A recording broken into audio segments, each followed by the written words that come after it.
Este es probablemente uno de los lugares más extremos que he visitado en mi vida. Estamos en Yakarta, la capital de Indonesia, una de las ciudades más pobladas del planeta y también una de las que más rápido se está hundiendo. Aquí, miles de familias viven sobre las vías del tren o en barrios inundados por el mar. Y como en todas las grandes ciudades, hay una cara que casi nadie se atreve a mostrar.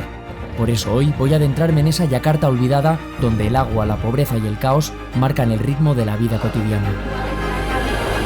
Vaya maldita locura convivir con el tren pasando y la velocidad a la que pasa, porque no frena, ¿eh? Pensad que aquí no hay ninguna estación. Madre mía, ¿estáis viendo eso? Hello. Siapa nama ibu? Kenapa di depan? Can you ask them if they are not scared of the train? Kok ibu nggak takut itu sama Enggak, kereta? udah biasa. Udah biasa tidur jatuhnya. Yeah, she said because get used to. Every day, every hour, maybe every minute. So even she said sleep, it doesn't matter. Udah biasa. Aquí el tren pasa cada 5 minutos en ambas direcciones y me estaba preguntando si suceden accidentes. Y me estaban contando que precisamente aquí hace tan solo un año un chico que había bebido mucho y estaba borracho se quedó en las vías y el tren se lo llevó por delante. Y en la vía que tenemos justo detrás, hace apenas una semana, un grupo de niños que volvía del colegio no fueron golpeados, pero sí que les pasó el tren muy cerca, creo que algo les pasó. Así que realmente la vida aquí es complicada y aunque estén acostumbrados a convivir con el tren, hay que tener extremo cuidado porque, como os decía antes, el tren pasa a toda velocidad y no frena porque aquí no hay estaciones. Esta es una zona que no deberían haber casas, no debería haber nadie. Hemos de entender que hace 50 años aquí no había absolutamente nada. De hecho, está prohibido edificar y nadie puede ser propietario. Las casas se han hecho con materiales reciclados, ya lo veis, maderas, metales y plásticos, o sea, muy improvisado. Y muchas de estas personas llevan un montón de años viviendo aquí, pero no solo eso, es que nos han contado que la gente que tiene más recursos o que ha ido pudiendo pues recoger materiales o ahorrar algo de dinero, ha construido pequeñas habitaciones y las alquilan. Así que imaginaos el problema hasta qué punto llega. Es curioso porque nos están contando que realmente les gusta vivir aquí. De todas maneras, lo que dicen es que si el gobierno les da una casa, una alternativa, que estarán encantadas de irse hacia allí, pero que no quieren un apartamento, quieren una casa. Entre otras cosas porque los apartamentos hay que pagarlos, no sé si mensual o anualmente, y las casas no. Hello. Lo que estamos viendo ahora es una de estas casas improvisadas y lo que os puedo decir primero de todo es que es súper estrecho y si venimos por aquí está otra de las habitaciones y también es súper estrecho. Pues esta es una de las habitaciones de la casa y ya veis lo que es, una pared de tocho y prácticamente yo creo todas las pertenencias de la familia aquí en unos pocos metros cuadrados, no sé cuánto habrá, quizá 10 metros cuadrados, igual mucho, la verdad que es increíble. Y como veis pues la instalación eléctrica es bastante precaria, sobre todo porque si entra agua por el techo pueden tener aquí un problema importante. Hace bastante calor aquí dentro, la humedad ya de por sí es muy fuerte, pero como el techo es de chapa se acentúa todavía más el calor aquí dentro. Ellos están acostumbrados, pero yo estoy prácticamente muriendo. Veis que todo es súper estrecho y lo que os contaba, se aprovecha absolutamente todo el espacio que hay para colgar cosas, en fin, esto es lo que hay, aprovechan todo. Este vídeo está patrocinado por CyberGhost VPN. ¿Alguna vez te has conectado a una red wifi pública en un aeropuerto o hotel y te has preguntado ¿y si alguien está espiándome? Siempre que navegas hay alguien siguiendo tus pasos. Y no, el modo incógnito no te protege. Con CyberGhost VPN tu conexión es segura y anónima. Tu conexión se encripta y tu IP queda completamente oculta. Solo tienes que elegir entre una de sus más de 100 ubicaciones y listo. Todo tu tráfico pasa por servidores seguros, lejos de miradas indiscretas.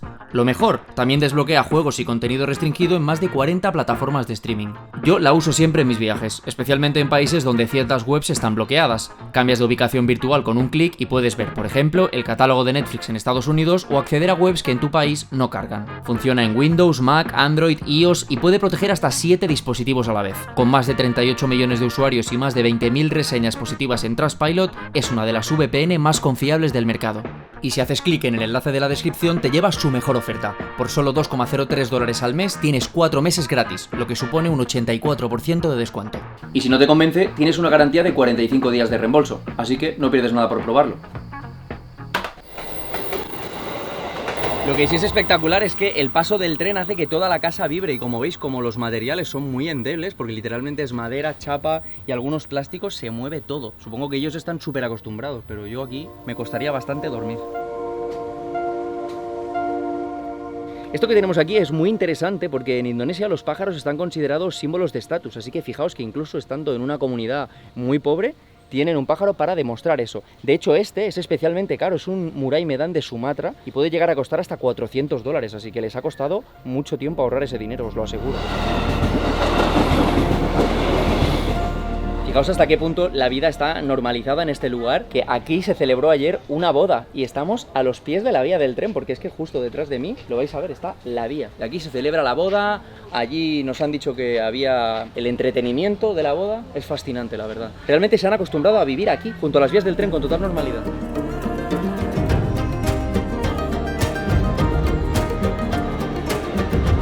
Ahora mismo estamos en un callejón, como veis, muy estrecho, las casas están muy juntas porque aquí la edificación se ha hecho de forma muy caótica y como veis tenemos una especie de kiosco improvisado donde venden un poco de todo, patatas, chocolatinas, agua, o sea, es como un mercado en miniatura, una pequeña ciudad que han montado aquí al lado de las vías del tren. Y como vemos, pues simplemente la cocina se pone aquí al exterior para evitar cualquier tipo de humo dentro de la casa. Y aquí mismo pues preparan la comida. Y como veis, pues aquí todo el mundo feliz.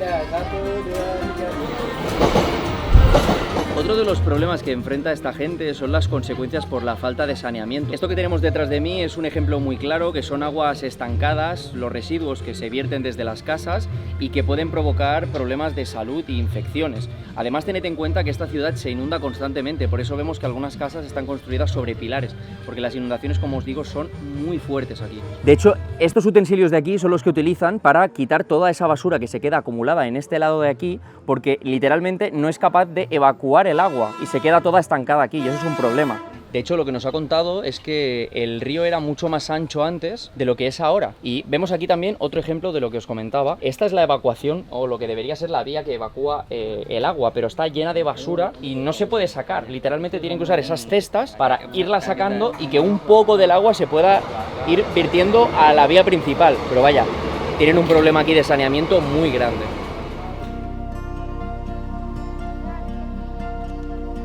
Si hasta ahora os ha parecido que esas casas eran precarias, esta mujer vive con su marido en una choza literalmente hecha con residuos que han ido encontrando y han venido aquí a trabajar, así que imaginaos lo precaria que es la vida para tener que venir aquí a ganarse la vida. Su marido nos ha contado que vive recogiendo cosas simplemente para luego venderlas. Lo que hace este hombre es recoger el plástico que va encontrando y luego lo vende por kilos. Un kilo de plástico son unas 6.000 rupias, que no llega ni a €1. Consigue entre 6 y 7 kilos de plástico al día, así que nos podemos imaginar, son unas 36.000 rupias, algo más de 2 euros. Así que muy poco. También nos cuenta que no solo vende el plástico, sino que vende también el cartón y que este son 2.000 rupias por kilo, o sea, todavía menos. El plástico es lo que se paga más. Pero imaginaos lo que es la vida de tener que ir recogiendo la basura para poder sobrevivir. Es muy fuerte, la verdad. Y lo que vemos aquí básicamente es la casa temporal que han construido para poder trabajar. Y lo que veis es esto. No hay más. Kasih duit aku buat makan, aku lapar. Como vemos, la casa está hecha con materiales muy precarios y que han ido encontrando por ahí, como una tela, trozos de piedra, tochos, plásticos. Ya os digo, es muy básico para sobrevivir, no mojarse y poco más. So you said now he already Indonesian ID. Udah mati nih. Algo muy interesante sobre los documentos de identidad en Indonesia es que figura la religión, tiene que figurar, como veis aquí, pone que es cristiano este hombre, Kristen. Increíble. Nos ha dicho que ya está expirado, pero lo conserva.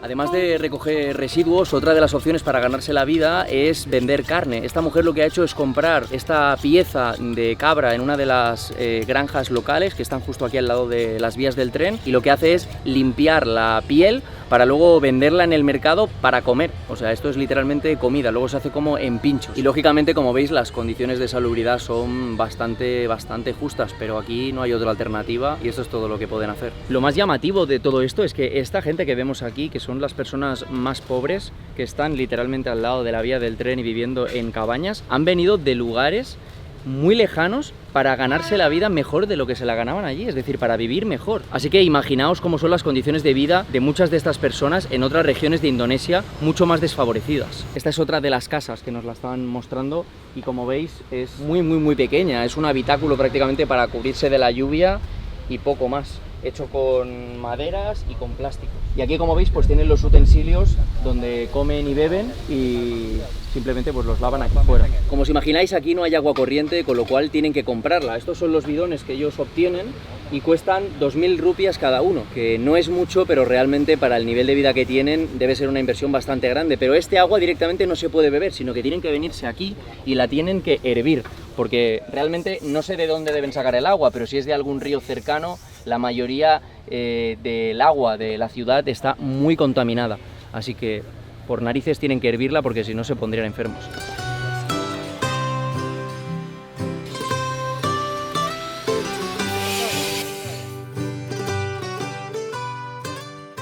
Que este barrio se está inundando es palpable a simple vista, porque en todas las esquinas el agua se está filtrando por las rendijas. Esto es imparable, y si tenemos en cuenta la velocidad con la que sube el nivel del mar, esta zona dentro de muy pocos años va a dejar de ser habitable. Y no solo eso, el olor y el nivel de infecciones y de bacterias que debe haber aquí es brutal. De hecho, fijaos que todo este agua que hay aquí es agua del mar, lógicamente súper contaminada, todo lleno de basura, pero es que simplemente si venimos andando por aquí hay más agua y la basura es palpable. Como digo, en cada rendija se cuela el agua. Y es que esta es una realidad con la que lidian, no solo con la subida del nivel del mar, sino que a la mínima que llueve un poco, como los desagües prácticamente son inexistentes y están bloqueados por la basura, todo se inunda. La historia de esta mujer es la realidad de muchas de las familias que viven en Penjaringán. Lleva viviendo aquí desde los 17 años, tiene toda su familia aquí, sus hijos y además su negocio, con lo cual no se puede mover. Como os contaba antes, las rentas aquí son muy bajas, así que no tienen alternativa, no pueden coger y marcharse. Su destino es quedarse aquí hasta que el barrio se hunda. La rápida inundación de este barrio se nota en cada esquina y es obvio que no lo pueden parar. El agua sale del suelo. Fijaos, por ejemplo, aquí, entre la acumulación de basura, esto es el agua del mar que ya se ha filtrado al suelo. Esto es imparable, de verdad. Y además el nivel de residuos y de basura que hay es exagerado. El olor es terrible y me imagino que los niños que tenemos aquí detrás, por ejemplo, que juegan en estas calles, deben tener un nivel de infecciones bastante importante, porque os digo que la situación es bastante jodida. Caminando por las calles del barrio, algo que es evidente es que el agua ya está haciendo mella porque se filtra a través de las paredes. Eso es porque el muro que hay construido ahora es muy viejo y ya lógicamente no es capaz de soportar la fuerza del agua. Y como digo, está todo el suelo mojado y se filtra por las paredes ya. De hecho, si vemos aquí, el agua acumulada ya es bastante exagerada, y es tan exagerada que incluso esta casa la han tenido que abandonar. Aquí ya no vive nadie porque la han dado por perdida. Pero quizás lo más interesante es que el muro lo han tenido que ir haciendo cada vez más alto, cada vez más alto, cada vez más alto. Este primer escalón, luego el siguiente, y ya lo que tenemos es el mar. Pero lógicamente eso es insostenible, cada vez se encuentran más por debajo del nivel del agua. Y no solo eso, sino que aquí el sistema de desagüe no funciona, así que cada vez que llueve, y aquí llueve muy a menudo, se inunda todo. Así que si no es por el mar, es por la lluvia. Aquí siempre tienen problemas con el agua. Este muro que tenemos aquí es lo único que separa al mar de todo este barrio. Si no fuera por esta estructura, el lugar en el que estamos ahora estaría ya por debajo del nivel del mar, 2 metros. Yakarta se está hundiendo y en el lugar en el que estamos ahora es muy fácil verlo. Por un lado tenemos ya el mar justo por detrás del muro, y si giramos la cabeza al otro lado tenemos el pueblo, que está muy por debajo. De hecho, Yakarta es la ciudad del mundo que más rápido se está hundiendo, unos 25 centímetros al año. Y eso no es solo por la subida del nivel del mar, sino porque la ciudad se construyó sobre un pantano, con lo cual las edificaciones han hecho que el suelo cada vez se vaya hundiendo más. Y por un lado sube el nivel del mar y por otro la tierra va bajando. Esta es una de las habitaciones de esta casa y, como veis, está literalmente al lado del mar. Esto tiene los días contados.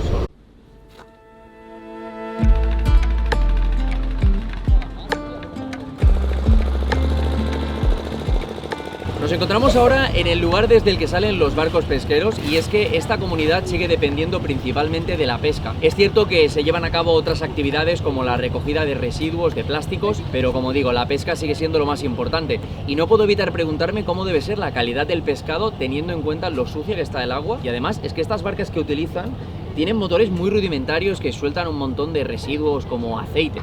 Así que imagino que la calidad del pescado debe ser bastante mala. Nos han contado que la actividad pesquera no empieza hasta que cae la noche y regresa más o menos a las 3 de la madrugada, y muy cerca de aquí hay un mercado donde se expone todo el pescado y se vende. Esto es precisamente a lo que me refiero cuando digo que el agua está sucia, fijaos, la cantidad de plástico y de basura que hay, el olor es terrible, os lo aseguro, y aquí mismo es donde pescan, así que el pescado se está comiendo esto literalmente. Bueno, aquí básicamente lo que tienen es la piel de un pez, no sé de cuál será, y lo que hacen es secarla y se ve que se come como si fuera una patata, así en plan crujiente. Dice que está muy bueno, yo no sé si me llama demasiado la atención. Como decía antes, no sé qué nivel de calidad, pero por lo menos pescado aquí hay de sobra, o sea, de hambre no se van a morir. Y aquí tienen todo el pescado congelado, la verdad es que es una barbaridad. Y el suelo resbala increíble.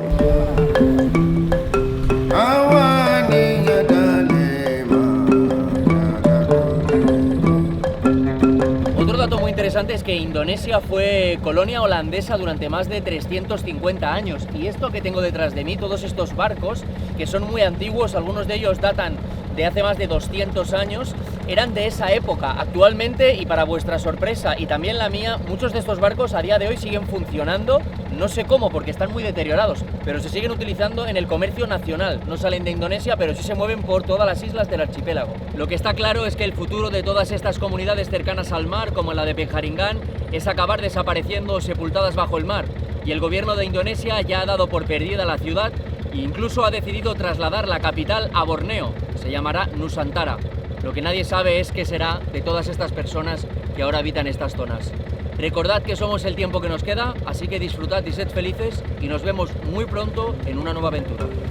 Haz clic en el enlace de la descripción y consigue el descuento exclusivo de CyberGhost VPN. Protege tus datos y accede a todo el contenido bloqueado por solo $2 al mes y sin riesgos. Pruébalo ahora. Enlace en la descripción.